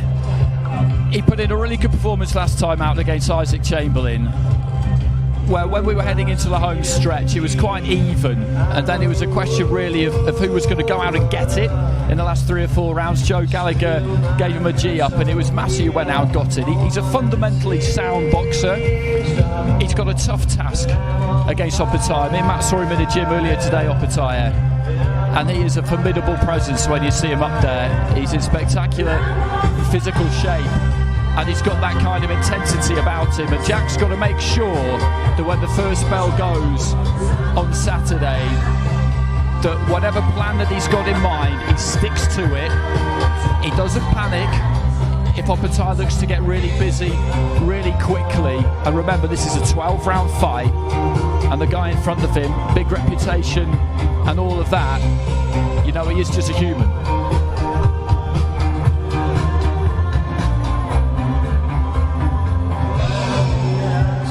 Great to be in your company, Ezra. I think there's so many things that we can speak about. Jai Opetaia must be someone that you look at and think he's a guy on top of his game right now. How much do you rate Jai Opetaia, the world champion at Cruiser? Do you know what? I think I've probably got the biggest respect for him just because his mentality is crazy, you know. All the interviews he does, the things he speaks about, the reason why he does what he does, and the reason why he's world champion right now is something that I can relate to. And he's making light work of a lot of British boxers, so hopefully Jack Massey can come and do something, you know. He believes in himself clearly, but I know Opetaia believes in himself down to the ground. So it'll be an interesting fight, you know, he's game, but, you know, Opetaia, he's more than game, man. That guy's a real soldier, you know. So, yeah, man, I'm excited to see what unfolds. And Matt, just to bring you in here, Jai Opetaia has a big reputation right now. How important is it that Jack Massey is not listening to any of that? Yeah, he won't be, you know what I mean? He's they're focused on what they've got to do, I think. But that said, I think it's important that he can get a good start and get into the fight because, you know, Opetaia, he's slick, he hits hard, he's a southpaw, he's very mobile, and if he gets into his groove early and starts landing, finds his range, could be a painful night for Massey. I think, you know, getting into the fight fairly quickly would be crucial for him. So one thing I wonder, Ezra, is you've been watching these cards and you're seeing fighters get opportunities that they probably didn't expect to get, and they're getting decent notice in terms of being able to prepare physically, but they've got to wrap their head around it mentally. Have you taken any time yourself to think about, if this Riyadh season keeps running the next couple of years, have you taken any time to think about how you would handle it yourself if an opportunity in at the deep end came your way? Do you know what? I don't even see it as in the deep end because at the end of the day, we just go in the ring, and it's the same ring. You can put it in a car park, you can put it in Miami, but they're putting it in Saudi Arabia right now, and that's where the platform is. But with that, right now, I'm on work experience. You know, I'm soaking in all the atmosphere, and I'm seeing what people are doing, how they're acting as well. I'm able to share a hotel with all these boxers who are fighting. I want to see what their mindset's like. I want to see how they're conducting themselves, And I just envision myself at some point, God willing, by next year, I want to be out here as well, just to fight out here, because it's something new, but it's something that's taking a whole boxing scene by storm. And as you can see, all these guys have got the crazy opportunity to get, I guess, change their lives. Jack Massey, he was a replacement for Isaac Chamberlain, and he won that. He got the phone call, he won that. He got the phone call, now he's here, and potentially he can change his life from this opportunity. So I'll be a fool not to be able to soak this in now. So when it is my time, I'm taking it with both hands. It doesn't give me any mental pressure. I feel like I'm ready for a stage like this, but again, it's just step by step, you know. But right now, I'm just eyes on everything what's happening right now, and then when it's my time to shine, I'm gonna. Well, you're not the only fighter who's been coming out here before actually having a fight scheduled. Frazer Clarke was out for Fabio Wardley against David Adley. He got up on the ring apron. I saw Hamza Shiraz out here before he was ever scheduled. It's a good thing to do, to soak it all in. It looks like it's a pattern trending right now, right? So this is the second time being out in Saudi, and this time I'm allowed to be with Frazer. You know, I've been in his camp, I've seen what he's been able to do, and we're all very confident with him in this fight. You know, it's winnable, more than winnable, in a good way. And again, for me to be able to rub shoulders with someone who's taking the opportunity and is here now, it's an amazing thing. So, like you said, Dev, it's all possible, man. It's all possible. It's definitely all possible. Just having a look if Jack Massey's going to grab an interview. He's posing for the cameras at the moment. Joe Gallagher has the skipping rope ready, but he is exiting the ring. And now let's welcome to the ring the defending world champion from Gold Coast, Australia, a 2012 Olympian, now undefeated as a professional with 25 wins, 19 of his 25 wins coming by way of knockout. He is the reigning and defending Ring Magazine and IBF Ring Cruiserweight Champion of the World, Jai Opetaia.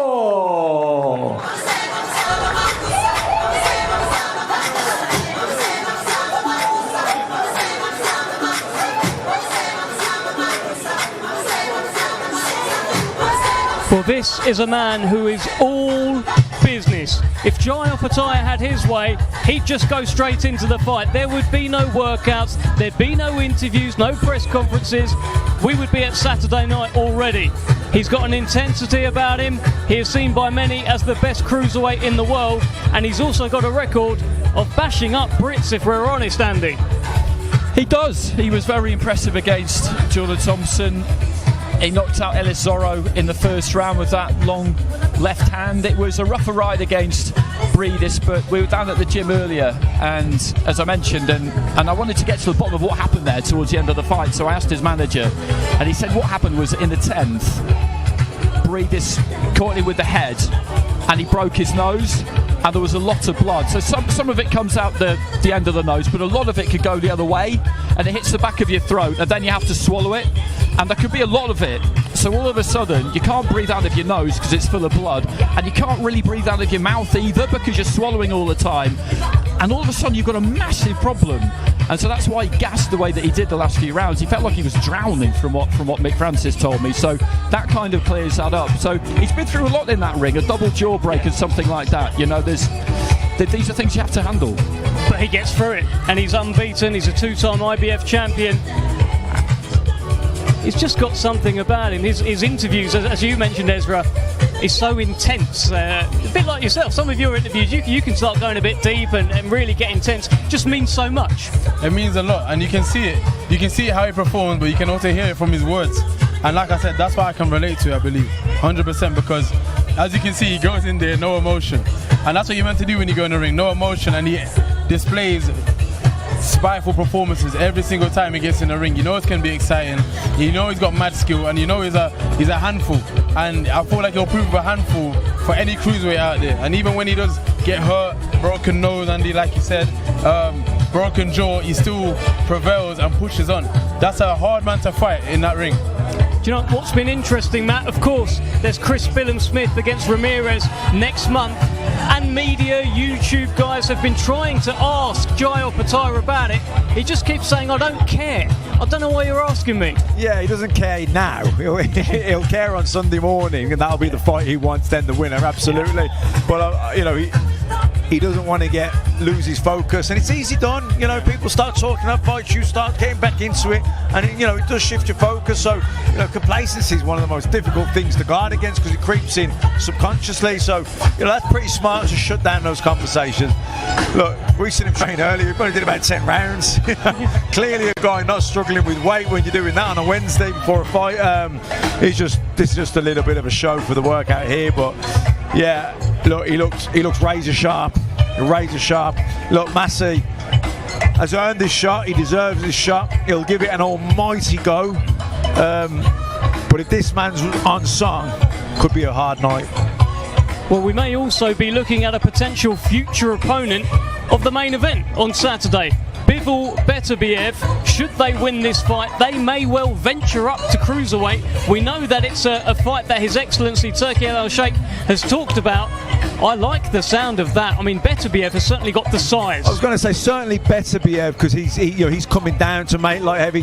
Bivol, not so sure. He's a comfortable light heavy. There was even talk one time that he could maybe do super middle. So I think if Beterbiev wins, then that's more likely that fight could happen. And what a fight that would be. And it just feels like it's all possible with Riyadh season. Look, Ezra, you've been watching on for the last year really as a fan and sort of hoping to get in there. I'm sure you'll be in there before long. But what Riyadh season's done, the events for boxing, it's been incredible. It's amazing, man. I can't lie to you. And then again, being here and seeing it firsthand in the flesh and what it can do for people, for the team, the dreams that can come true from doing it. It's an amazing thing, and again, I think there's every boxer sitting at the end of the seat wanting to get their teeth in, right? But you gotta earn your shot at the big stage, and right now, this is the big stage. It doesn't even matter if it's a world title shot or not. It's like winner stays on, and by rights, Jay Opetaia came in, he done his thing, and he's the winner that's staying on right now. So when it comes Saturday night, everything can change. There's a lot of moving parts in boxing right now, but it's moving for the right reasons, and it's good to be a part of it. Tell you what though, Jai Opetaia is not overlooking Jack Massey. Listen to any interview, he believes it's going to be a tough fight. He knows Jack Massey is coming to fight. I'm hearing all the right noises about him not overlooking Massey. I don't think there's really any chance of that, because when you spend a little bit of time around him and you speak to people who spend 24 hours a day around him, he lives his life, every second of it, with the same intensity that he brings to his boxing. That's just how he is in every single thing that he does. Now, it strikes me as being utterly exhausting to live your life that way, but he can do it. He's comfortable doing it. So he will be obsessing about Jack Massey at the minute. That's his dad in the ring there with him, by the way, Tapu. So he's trained him since he was a kid, and then he trained him as a pro until the fight before the first Breeders' fight. And then Mark Wilson came in. Something happened. There was some kind of falling out, I can only assume. They don't really want to go into it.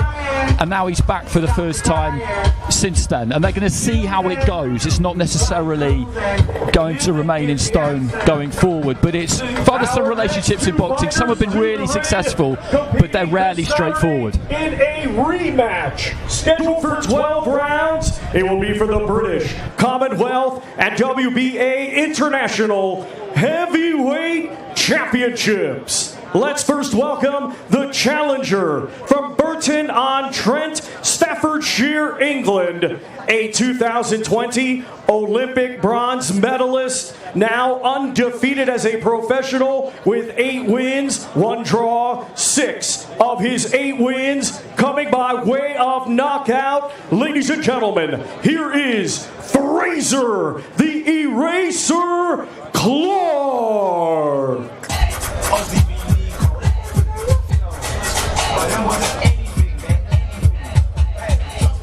Well, here comes Frazer the Eraser Clarke lighting up Riyadh.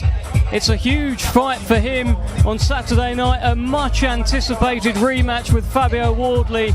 And if it's half as good, a quarter as good as the first fight, then my goodness, we are in for some fight on Saturday. One of the best fights that we've seen so far this year, and I'm delighted to also now be in the company of a man who's got a huge fight on Saturday, Mr. One Smack Massey. How are you? I'm all good, mate, all good. Glad to be here. Didn't have to do much in there tonight. All the hard work's done now and ready for Saturday night. So just a little shake-out, just a little touch around with Joe, and like I said, all the hard work's done. Will you take a moment to take all of this in? Because this is pretty amazing. This whole Riyadh season, all the events, all the fight week, it's a lot. It's amazing, right? Yeah, definitely. This is what it's all about. It's changing boxer over here, and back home watching on telly, it's nice to come over here and experience it myself and see what it's about, and be on one of the biggest cards in history. So it's great taking it all in, soaking it in. It's a good experience. People talk a lot in boxing, Jack, about the ability to persevere because you never know what's around the corner. Sometimes, stories like that, the power gets taken out of them. But with you, it's really true because things just weren't happening through no fault of your own. No. You rolled the dice against Joseph Parker. You then had to wait a while after that. Yeah. But now, it's amazing, isn't it, really? Yeah, it's amazing. It's not just in the boxing career as well. It's in life, Before the Parker fight, I had the worst year of my life. Outside the ring and inside the boxing, it was, felt like I just had a carpet swept beneath my feet. I was just like, wow. I was labouring for my brother on the scaffolding side, freezing cold, snowing. I was like, Jesus, what's happening? And then on the scaffolding side, I got the phone call for the Parker fight, and it's just been, it's skyrocketed from there. It's just been big fight after that. So it's you never know what's around the corner. Do you feel like that experience against Joseph Parker stands you in good stead here? Because people talk about Opetaia being a big puncher, but you've been in with a full-blown heavyweight, and that's a performance that's aged really well too. Yeah. You've been in with a full-blown heavyweight, and you cope well. You won some rounds. Yeah, absolutely. He's. I don't think there's anyone in the cruiserweight division what can punch as hard as Parker. There might be guys what a bit better timing and faster, but punching power doesn't come any close. And look what he's done to the big guys. After me, he's put them to bed and put them to sleep. So I took his best shots and give it me all, and it's put me in great stead for this fight. Opetaia's got a big reputation. He's getting a lot of hype. People are saying he's number one in the world. Do you have to drown all of that out? Have you just got to focus on you and not listen to people saying about how amazing he is? Yeah, listen, people get a little bit excited, and it's one of those things. He is a very, very good fighter to watch. You look at him fight, he's very, very good. People can take that away and say, look, he's not really fought anyone. He's looked great against your Zorros and your Thompsons, and Breedis might be over the hill or whatever, but you can see watching him, he's a very, very good fighter. But listen, I've got a job to do on Saturday night. He's just an opponent to me, so don't really let it get to my head too much. What do you think about this one? Got Frazer Clarke in the ring at the minute. It's a rematch. It's a British and Commonwealth title fight at heavyweight. It was an absolute epic at the end of March, and we've been talking all week, and we'll continue to talk all week about who can make the adjustments. Yeah. I mean, how do you view it? I don't know. I can sort of see Clarke pulling it off. I've been thinking about it. I think Wardley might go out and try and do the same thing, where he's going to try and make it the same fight as the last one. But I think Clarke's going to be a little bit smarter than that, and try and stay out of his way and box and move a little bit and be a little bit smarter in the ring. So I think Wardley will try and drag him into it at times, but he's just got to be a little bit smarter and not be pulled into that dogfight what the last one was. Thank you, Jack. One smack, Massey. We're going to let you go. Thank you very much. Best of luck to you. Cheers, guys. On Saturday night.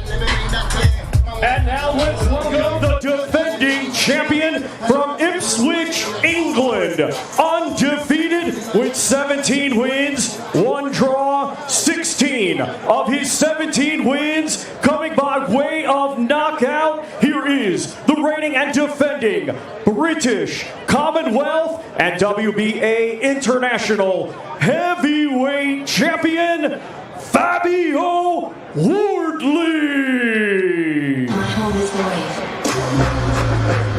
Well, here comes Fabio Wardley as we just lose Ezra Taylor. Brilliant speaking to you, Ezra, and look at Fabio Wardley. He's just got that assuredness about him. He looks like he belongs here. He's got that star quality. He believes he will retain those titles on Saturday. He absolutely loves it, doesn't he? You can see it. He loves every single second of it, Fabio Wardley.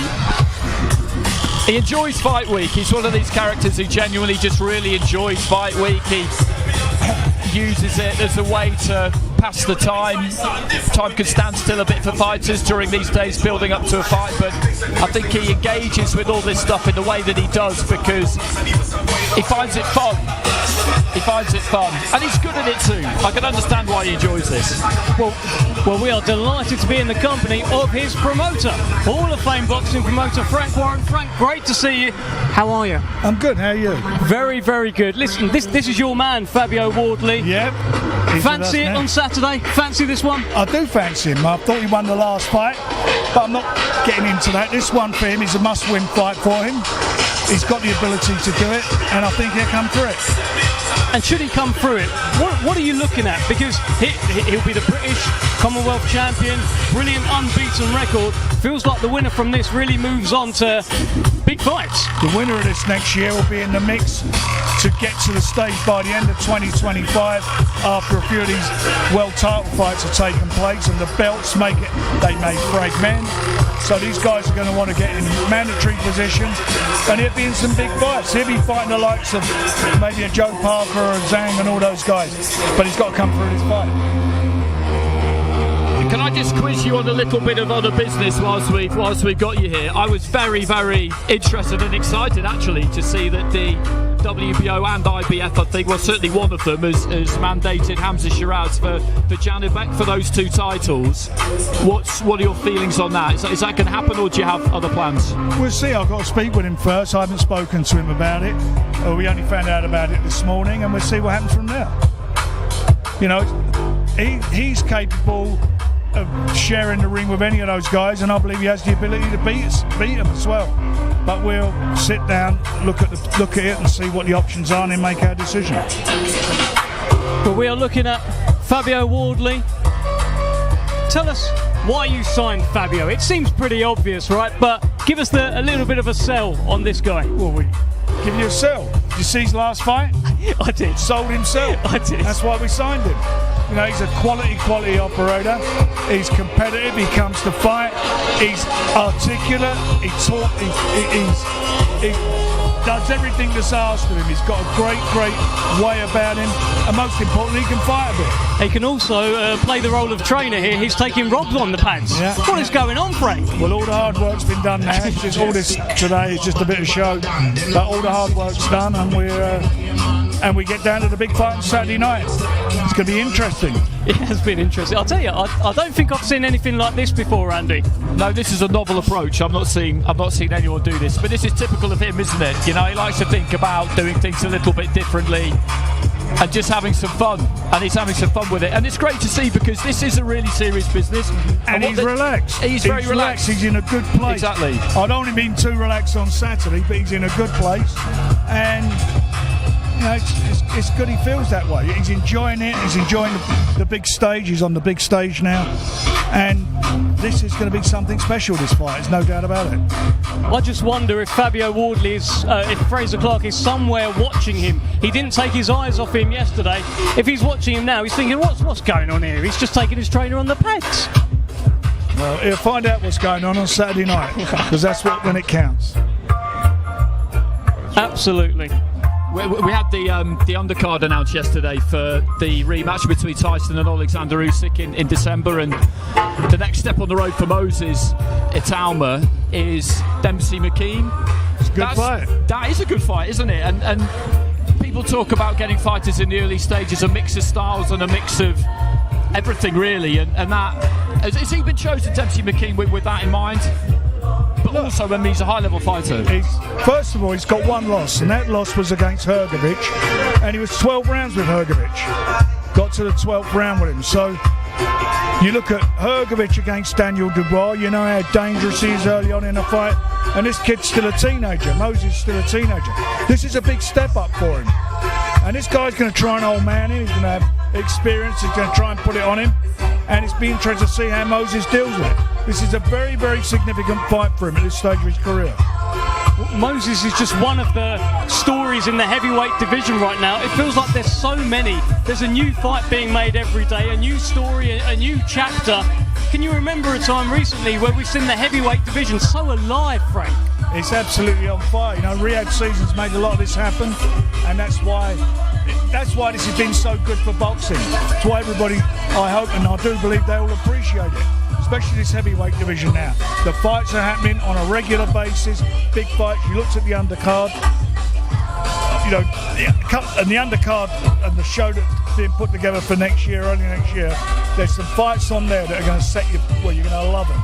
Real good heavyweight fights. The heavyweight division is on fire with good fighters who are fighting regularly and delivering good, top quality fights. Every fight. None of them have been a bore. They've all been exciting fights. And it's changed the careers of so many fighters, the trajectories. You look at Daniel Dubois and how his heart was, you know, he was down.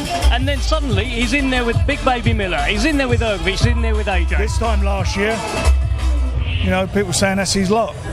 He shows what you can do. If you believe in yourself, you've got the grit and determination, which he's shown, and he's come through, and now he's the man. I can't believe it's been a year, by the way, Frank. We've had a year of Riyadh season, knockout event after knockout event. It's all gone so quickly, though. Well, look what it's being opened up with. I mean, this fight is this unification fight is probably one of the best fights to take place in the last 5 years. It's a great fight. You know, 4 belts on the line, 2 undefeated fighters. One's got the perfect record, 20 fights, 20 knockouts. The other ones are in Bivol's tremendous boxers. The Brits have seen them. They've beaten all the Brits they've entered the ring with. And what did we get the last time when all the belts were on the line? We got a tremendous fight with Tyson and Usyk. This will be up there with it. Fabio Wardley.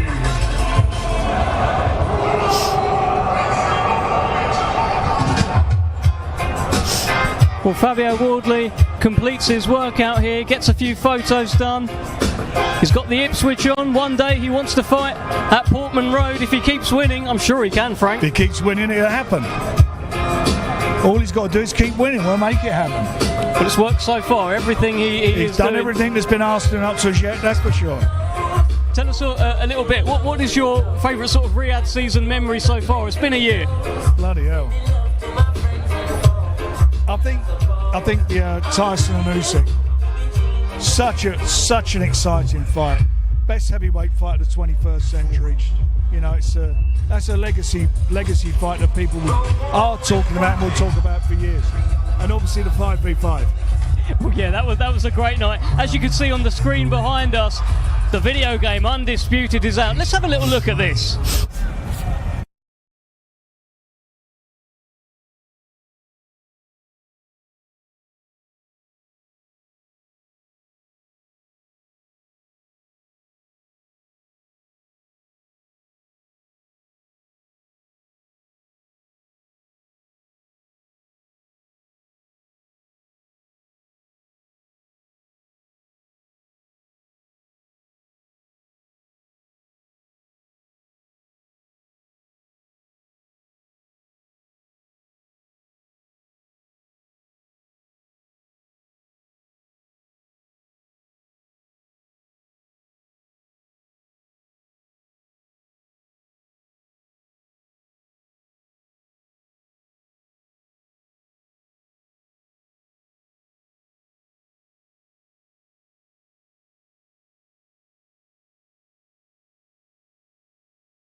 Well, that game looks pretty special. Frank, I don't know when was the last time you played the PlayStation or anything, but do you want a game? Certainly. Okay. Yeah, when are we doing that? Don't know, but we'll put a little wager on it. Let's head over to Thomas Triber. The reigning and defending WBC, IBF, WBO, and Ring Magazine Unified Light Heavyweight Champion of the World, Artur Beterbiev.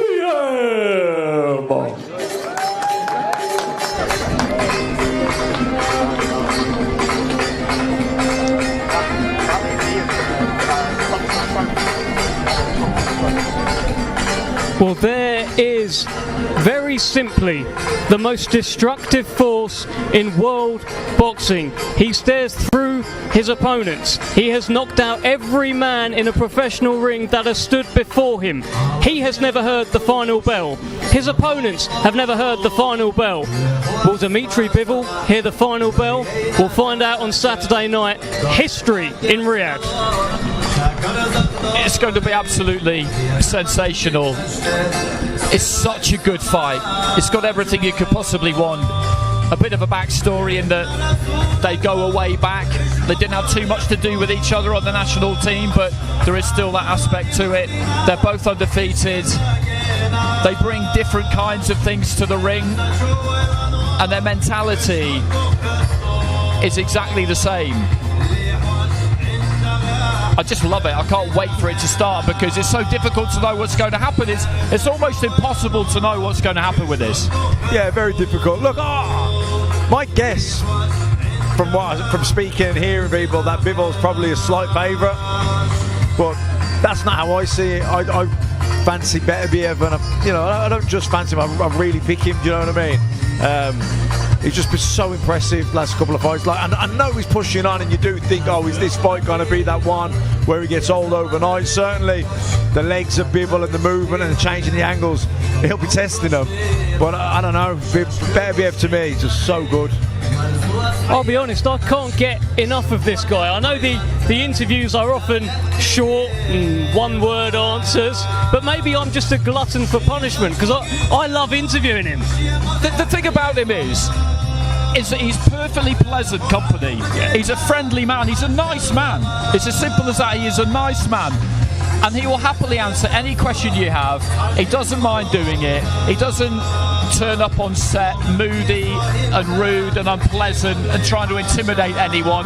He is a very amiable fellow until the bell goes, and then things are different. Then he turns into a different animal altogether. And that's the same for every single fighter. They're all completely different away from the ring than they are inside it. But the switch in this guy is profound. And it's the same for Bivol. Like I said, they've got very, very similar mentalities. But there is something terrifying about somebody who approaches something so potentially damaging, which is what boxing is, with no emotion. None whatsoever, not a shred. Completely devoid of emotion, and we're getting a little look. Do you want to have a little go at that, Andy? The little workout there? I can't do that. just to confirm to the people watching it, if they suspected that I can do this, I can't do this. And this is just something that, again, he will have done for years and years and years and years. And we had a little look at him last night, just around the corner at the Mike Tyson gym, and he wasn't doing anything special. But when you watch people like him train, Matt, and you look at, and you know the backstory, you know the academy he would have been through on the Russian boxing team, how kind of regimented that is, and it's the same with the Cubans and all those kinds of fighters. These little drills we're seeing him do now, he would have been doing these for the last 25, 30 years. He could do them with his eyes closed, and he probably does. Well, this is always a fun public workout trick. Again, I certainly could not do this, and I reckon you could have a little go. But this, the old tennis ball around the head, always good fun at a workout. Lomachenko's done it over the years. It is. It's a bit of a crowd pleaser, isn't it? Yeah. Mark Ramsey just watching on over the ropes there. He's trained him from the very beginning as a pro when he arrived in Canada, which for some people was a little bit of a surprising choice that he made after the amateur success he had. Two-time European champion, world champion, a silver medal at the World Championships, an Olympian. A bit unlucky really that it didn't go his way at the Olympics in 2012 because he lost an absolutely sensational quarter-final to Alexander Usyk, boxing up a heavyweight. He was never really a full-blown heavyweight as an amateur, he said to us yesterday.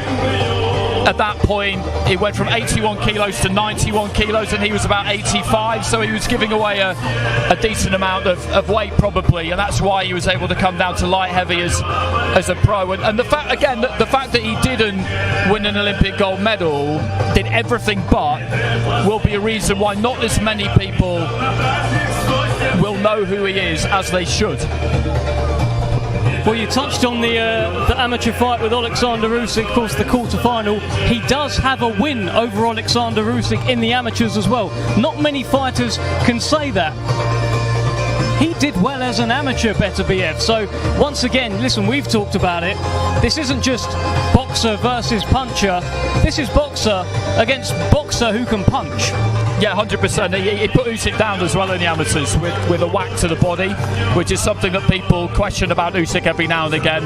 You know, that might be a little bit of a weakness, but this man has found a way to put down every single pro that he's faced, to stop every single pro that he's faced. And he's been down a couple of times, a flash knockdown against Jeff Page, then a more serious one against Callum Johnson. But he's dangerous when he's hurt. You know, there are no circumstances in which he is not dangerous.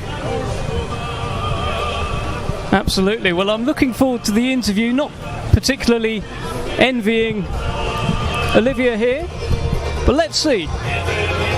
We will see, Andy. We'll see. We'll see, yeah, very good. Artur, how did it feel in here? You feeling good? You look good. You look ready.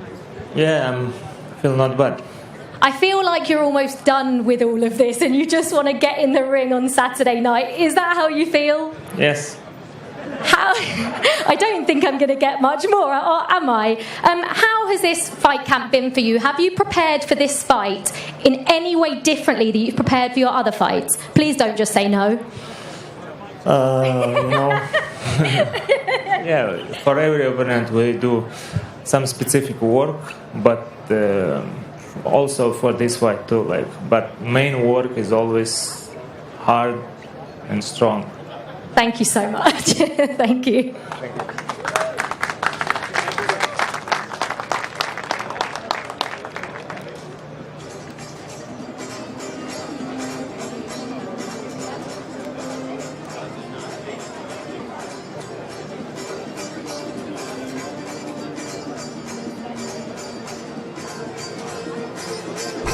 Well, he was certainly a man of few words, Artur Beterbiev. Thomas Treiber about to announce Dmitry Bivol. Delighted to have Fabio Wardley with us, who we'll have a chat to very shortly.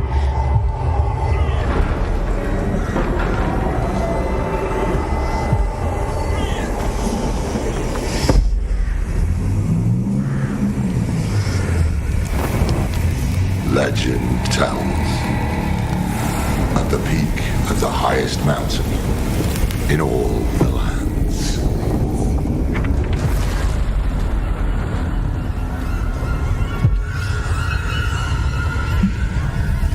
there lay dormant for thousands of years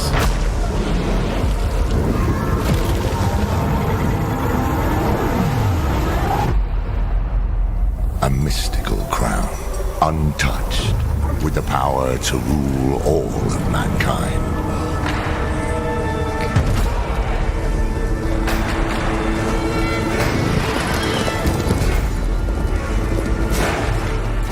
Lusted by men.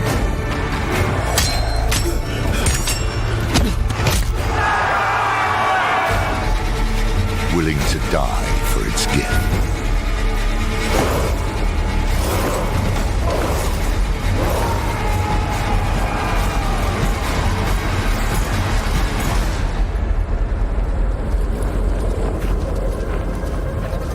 Sacrificing everything.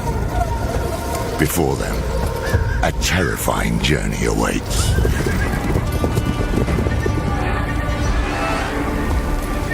In my lifetime, I have seen many strong and brave warriors pass this way to claim the crown. I have not seen them since.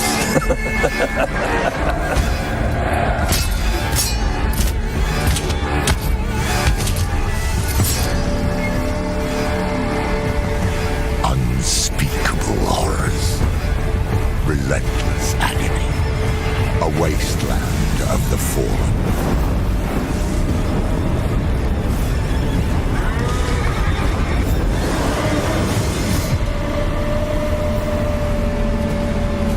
Hunted from the shadows,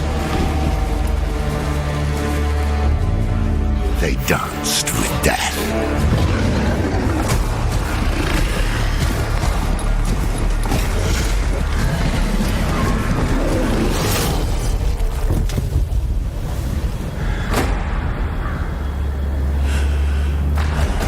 The two defied the fate of mortal.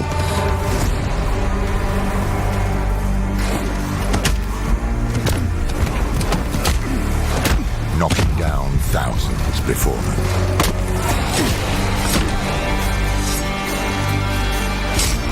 Braving the path to glory.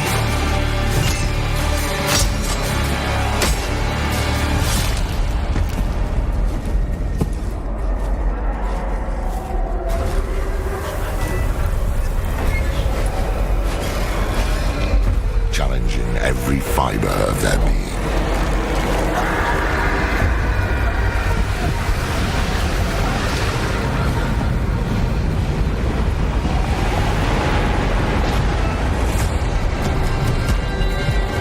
While two emerged undefeated.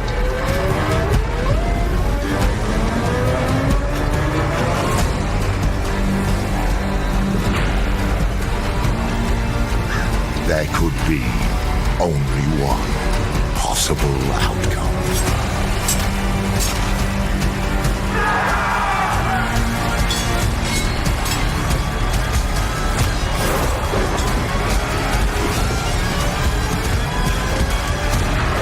For one to wield the power to rule them all.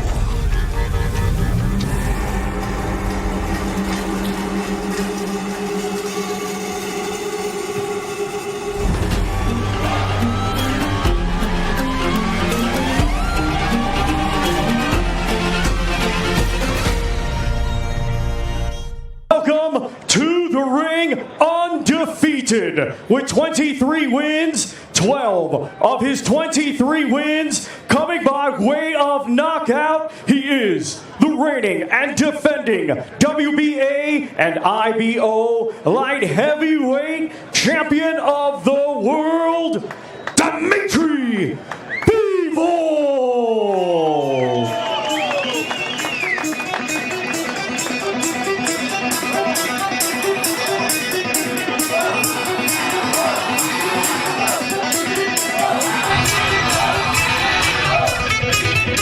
Well, here comes Dmitry Bivol, the unbeaten WBA and IBO World Light Heavyweight Champion, coming out to a little bit of AC and DC, and he's going to have to avoid the KO on Saturday. Delighted to be in the company of Fabio Wardley. Fabio, you're looking for a big knockout yourself, but just tell me about Bivol. You must love this guy. Look, he's a consummate professional, and also he's just a special boxer. The way I love watching him box because the flow of it, it's almost like similar kind of Lomachenko, Usyk-esque, where it feels almost like a dance, where it's just everything flows so nicely. His punches just flow off each other so comfortably. Nothing seems too heavy or forced, or he's wound or shot up from behind his back or anything. So yeah, he's really someone to look at. Also take a lot of tips from of how he goes about his business. Well, also, listen, you are on the undercard of a historic fight, the first undisputed light heavyweight champion of the four-belt era. How does it feel to be on such a big card? Yeah, look, a privilege. I've said it in as many interviews as I can, as many times as I can, that it's an honour, it's a privilege. Thank you to His Excellency, thank you to Frank Warren, thank you to QP, thank you to you, maybe helped out somewhere along the line, I don't know. Thanks, basically, because look, these are always such spectacles, such big events, and it's always a privilege, and it's always fantastic to be a part of it. It's always why I want to try and enjoy it as much as possible. How much did you enjoy the undisputed game earlier on? Because let me tell you, Fabio, I've seen a video. I've seen you get chinned on undisputed and then smash the telly up. What's going on? Let's just say I'm a competitive guy. I don't really take losing too well, so maybe we'll leave it at that. But yeah, I think that might be coming off my bill at the end of this, the TV and that. But it is what it is. The inner competitor came out in me. It came out a bit too heavy, a bit too strong. So he was supposed to be reserved for Saturday night, but came out a little bit. We're in a boxing game, felt a bit realistic, lost my cool a bit. But I'm cool now, so you're safe. Don't panic. It's all alright. I mean, thankfully that is the case. But I guess you can't lose your cool on Saturday. You've said something about Fraser Clarke getting perhaps a little bit, giving too much in his interviews, maybe getting too emotional. Do you think he could lose his head on Saturday? Yeah, I think he could. I think if you speak to him, I think by his own admission, I think he would admit he was too emotionally invested in the last fight as well. And he got sucked into what people have been calling my kind of fight, I say with air quotes, making it a bit of a war, a bit of a tear-up, when he is the Olympian, the GB boxer, the medalist and all of that. He should be boxing, not drawn into a war. So maybe that's a sign of emotional vulnerability. Tell me about your workout. You took Rob on the pads. Yeah, look, I thought I'd mix it up. Again, I'm always one for entertaining the fans in the ring and outside the ring, or at least on fight night and outside of fight night as well, because look, fans take their time, they invest in you, they want a lot from you, they pay their good hard money to come watch you on TV. However, they deserve the respect to be given something, to be shown something. And look, whether it's me doing a little bit on pads, me messing around and taking my coach on pads as well, look, it's all entertainment. So I'm just here to deliver a smile for everyone. Well, nobody was more entertained than Andy Clark by your workout.